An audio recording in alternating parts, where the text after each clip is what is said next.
আসসালামু আলাইকুম ওরহমতুল্লাহি ওবারাকাতুহু। আজকে রবিবার সম্বন্ধে এর আগে আলোচনা করা হয়েছিল। রবিবার আল্লাহ তাবারক ওয়া তাআলা পৃথিবীর বুকে পাহাড় পর্বতকে পাঠিয়েছিলেন। তো পৃথিবীর বুকে পাহাড় পর্বত কেন পাঠিয়েছিলেন, কী জন্য পাঠিয়েছেন এবং তার উপকার কী আছে?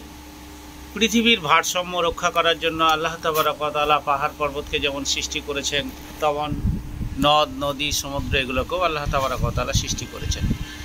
আমরা সবাই জানি যে পৃথিবী ভাসমান, তাহলে বিজ্ঞান মতে 71% জল বা পানি।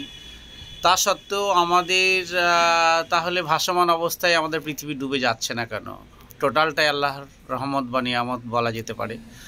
তো পাহাড় পর্বত যেমন ঝড়ে আমাদের বাড়িঘর ঝড় হলে টলে যায় বা উড়ে যায়, সেসব দিক থেকে ভাবতে হলে আমাদের এই জমিনকে রক্ষা করে রেখেছে পাহাড় পর্বত।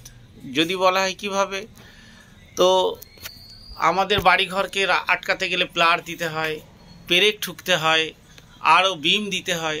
তো সেই সুবাদে আল্লাহ তাবারক ওয়া তাআলা পাহাড় সৃষ্টি করেছেন শুধুমাত্র জমিনকে রক্ষা করার জন্য। জমিন যাতে না নড়ে কোনো প্রকার বান্দাদের কোনো ক্ষয়ক্ষতি না হয়ে থাকে, এটাই আল্লাহ তাবারক ওয়া তাআলার অশেষ কুদরত। এই অশেষ কুদরত না উপভোগ করলে আল্লাহ তাবারক ওয়া তাআলার নিয়ামত সম্বন্ধে বোঝা যাবে না। আসসালামু আলাইকুম, আজকে এই পর্যন্তই।